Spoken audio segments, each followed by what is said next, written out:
Suspension des activités des partis politiques, des associations et des mouvements à caractère politique jusqu'à nouvel ordre. La nouvelle est tombée hier en Conseil des ministres. Aussitôt, le ministre en charge de la communication a rencontré l'ensemble des fêtières de la presse. Explication à suivre dès l'entame de ce journal. Lutte contre l'extrémisme violent et le terrorisme dans l'espace AES. Les responsables de l'ONG Think Peace font le bilan des activités réalisées entre septembre 2024 et mars 2025 et se projettent sur la suite de ces projets de paix pour les 6 prochains mois. À suivre également dans cette édition la conférence de presse suivie par nos reporters. Jeudi 8 mai, Madame, Monsieur, bonjour et soyez les bienvenus dans ce 13h. Par décret numéro 2025-0318 pris hier en Conseil des ministres, les activités des partis politiques, des associations et des mouvements à caractère politique sont suspendues jusqu'à nouvel ordre. Suite à cela, le ministre en charge de la communication a rencontré l'ensemble des fêtières de la presse. L'objectif est de mettre les médias à contribution afin de mieux expliquer le bien fondé de cette décision aux citoyens. Là-dessus, écoutons Alhamdou Ag-Ilien, ministre de la Communication, de l'économie numérique et de la modernisation de l'administration. Il est au micro de Aloussine Touré. Cette réunion est tenue sur les hautes instructions du président de la transition qui m'a instruit de rencontrer aujourd'hui les principaux responsables des fêtières des médias et des organes de presse que vous voyez autour de moi ici, et pour leur donner des explications par rapport au décret qui a été pris aujourd'hui de suspension temporaire des activités des partis politiques et des associations politiques. Le message, c'est d'abord de les informer que cette suspension a été imposée par les circonstances du moment, à savoir d'abord les circonstances sécuritaires. Vous savez bien que le Sahel et notre pays traversent une période de forte activité terroriste, n'est-ce pas? Il y a aussi les nécessités de préservation de la paix sociale et de l'ordre public qui sont de la responsabilité du gouvernement. Donc nous avons passé, le président de la transition a donné des instructions claires pour que les fêtières de la presse et de la communication soient informées afin qu'elles édifient le peuple par tous les moyens qui sont à leur disposition, et aussi préciser que cette mesure n'est pas définitive, ce n'est pas une restriction éternelle des activités politiques, mais elle est tout simplement temporaire et elle sera levée dès que les conditions qui l'ont exigée ne seront plus là. Nous travaillons au niveau du gouvernement avec notre peuple pour que vraiment nous sortions le plus rapidement possible de cette situation. L'article 39 de la Constitution exige par une loi, que c'est une loi qui va procéder à l'organisation des partis politiques. Et des décisions ont été prises récemment par le gouvernement pour abroger la charte des partis et les statuts, n'est-ce pas, du chef de file de l'opposition. Donc le gouvernement est à pied d'œuvre. Aujourd'hui, nous avons commencé déjà la partie des écoutes au niveau du CNT afin qu'une loi sorte le plus tôt possible pour réorganiser les partis politiques et la vie politique nationale afin qu'elle soit plus appropriée et plus conforme aux intérêts du peuple malien. Et oui, les hommes de médias ont un rôle à jouer dans la promotion de la paix et de la cohésion sociale dans la région de Gao. L'UNICEF a initié un atelier de 2 jours à leur intention pour mieux les sensibiliser sur le sujet. Les participants venus de tous les cercles de la 7e région se familiarisent ainsi avec les notions telles que l'usage de l'éthique des réseaux sociaux, la gestion de l'information en période de crise ou encore la promotion de la cohésion sociale. Compte rendu, Sambaré Aïdara et Alassane Ahmadou.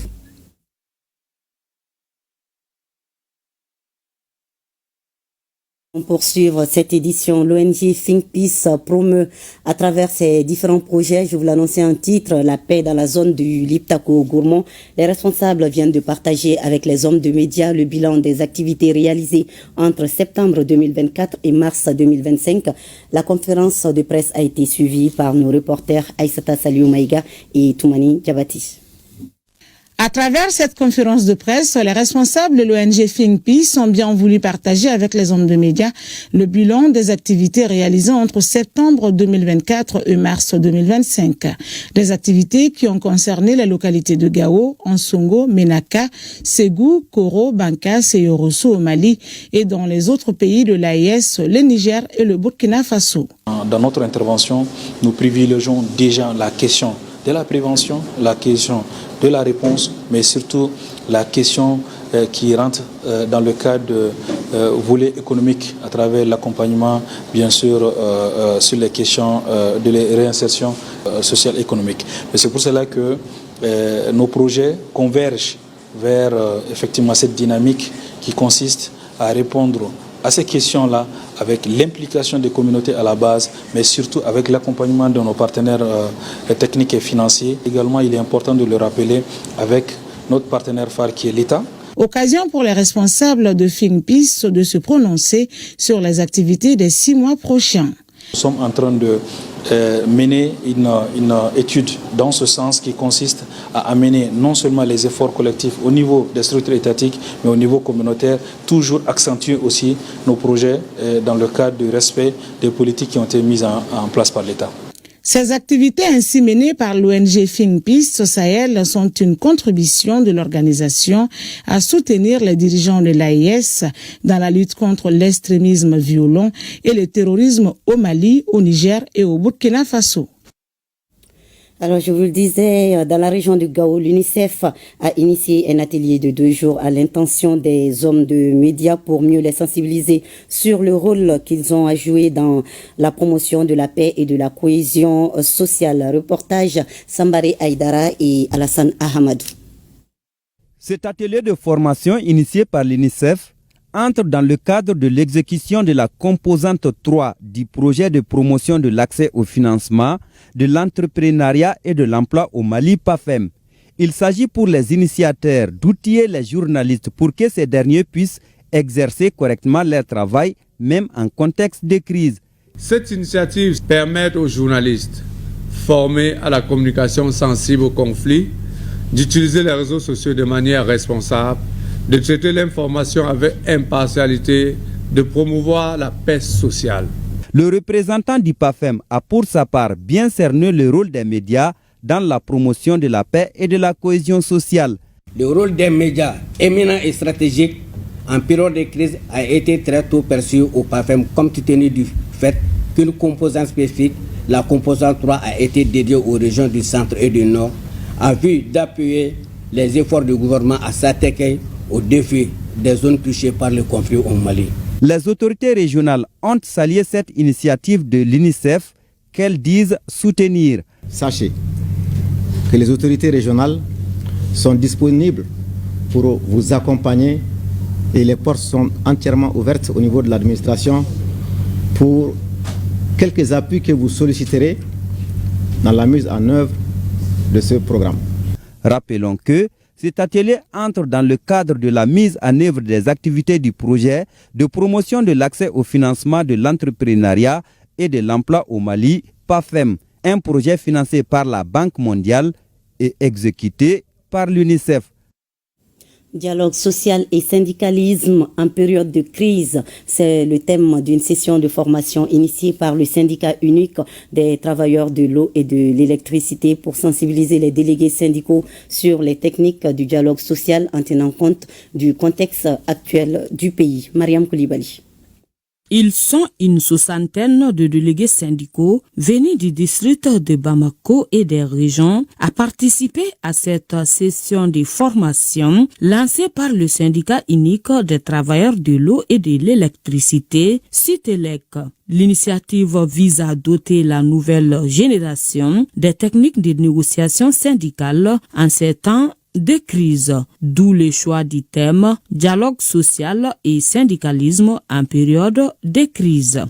Nous faisons face aujourd'hui avec beaucoup de jeunes délégués syndicaux qui il faut les former, on peut même dire les sensibiliser, les éduquer sur le rôle et devoir des délégués syndicaux en tenant compte de l'environnement et du contexte actuel du pays. La session qui s'étale sur 3 semaines permettra sans doute aux participants de maîtriser davantage les techniques du dialogue social. Une vision partagée par les responsables des services de l'énergie et de l'eau. Une très bonne opportunité pour les syndicats, je vais dire les partenaires sociaux, de développer un dialogue entre eux, mais également de mettre en place des stratégies pour pouvoir bien communiquer avec la direction générale de la SOMAGEP-SA, la direction générale DDM-SA et de la SOMAPEP-SA, pour qu'ensemble qu'on puisse tirer la cohésion vers le haut au sein de nos différentes sociétés. La présente formation animée par des syndicalistes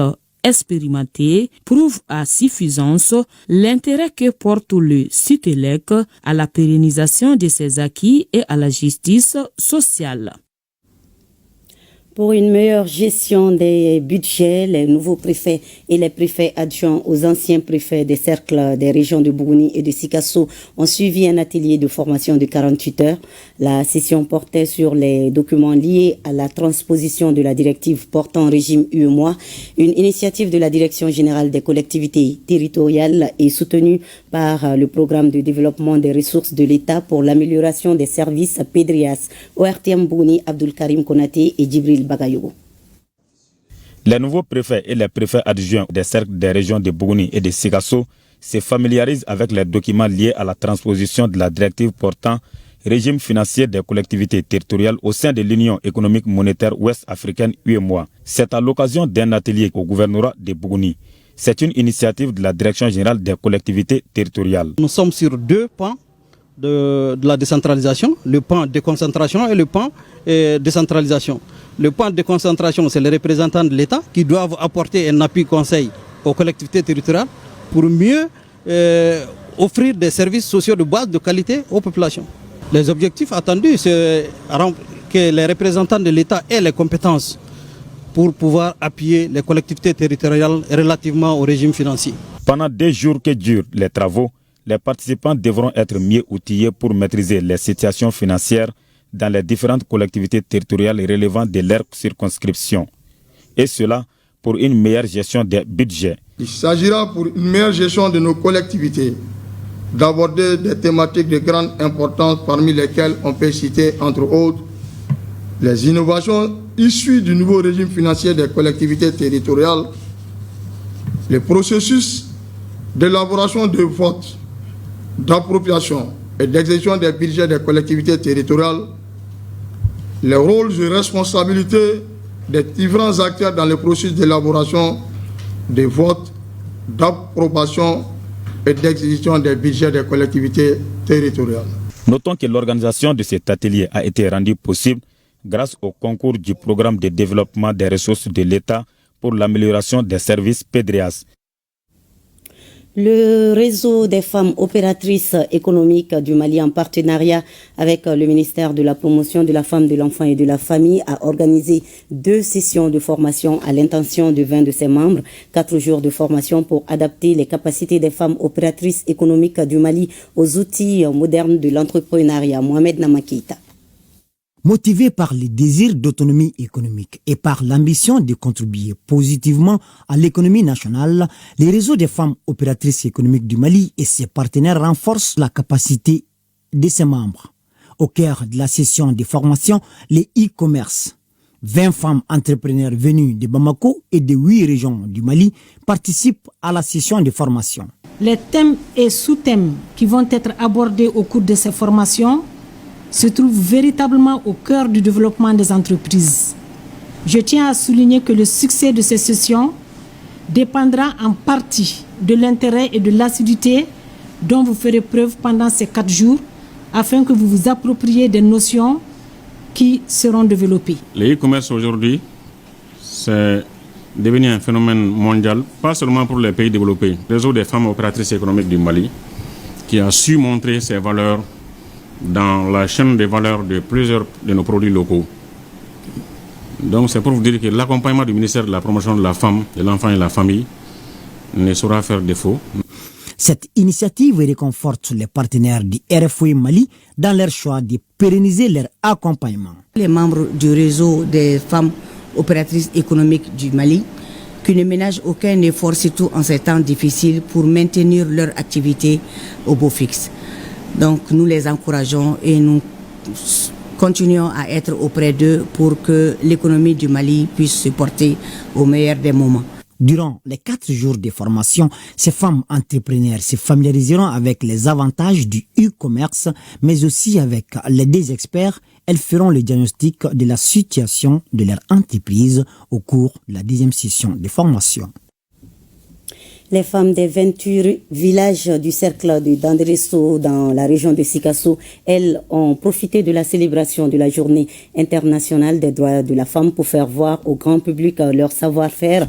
C'était à travers des démonstrations du tissage de coton à la quenouille, des expositions de produits locaux transformés, occasion aussi d'évoquer les difficultés auxquelles elles font face au quotidien. Compte rendu, Moussokoro Sireme et Daouda Konati. Par cette célébration de la Journée internationale des femmes, la population de Danderesso confirme l'opérationnalisation du tout nouveau cercle, créé en 2023 par la loi portant création des circonscriptions administratives. Un événement placé sous le signe de l'autonomisation et de l'épanouissement total et entier de ces actrices du développement à travers la promotion et la protection de leurs droits. Depuis le niveau arrondissement jusqu'au cercle, nous n'avions pas connu un si grand événement. Et cela nous permet de reconnaître la place prépondérante que nous occupons dans la société. J'invite donc mes sœurs à œuvrer au quotidien pour le développement économique et social de notre cercle, ainsi que le renforcement de la cohésion et du vivre ensemble. L'édition 2025 est une occasion idéale pour le préfet de Danderesso pour dénoncer les nombreuses violations des libertés fondamentales dans la localité, dans un contexte local marqué par l'insécurité. Il s'engage ainsi à tout mettre en œuvre afin que ces femmes puissent jouir pleinement de leurs droits. Le cercle de Danderesso regorge de très bonnes potentialités en termes d'agriculture, mais aussi en termes d'élevage. Et les femmes sont nombreuses dans ce domaine-là. Et c'est le lieu pour nous, justement, d'inviter ces femmes à aller dans le sens de l'entrepreneuriat. La célébration de la Journée internationale des femmes est magnifiée à Danderesso par la démonstration des savoir-faire ancestraux en milieu sénoufo et l'exposition des produits locaux transformés. Rencontre à Tombouctou sur le projet Éléphant du Mali dans le Gourmand, financé par Wild Foundation. Le projet œuvre pour la conservation et la protection des éléphants. Il intervient dans les régions de Mopti, Douanzan et Tombouctou. Reportage à Saloum Konati. Depuis 2002, Wild Foundation œuvre pour la conservation des éléphants du Gourmand malien. C'est ce qui justifie la présente session autour de l'appropriation du projet éléphant avec les acteurs locaux de la ville de Goussi et les partenaires financiers du projet.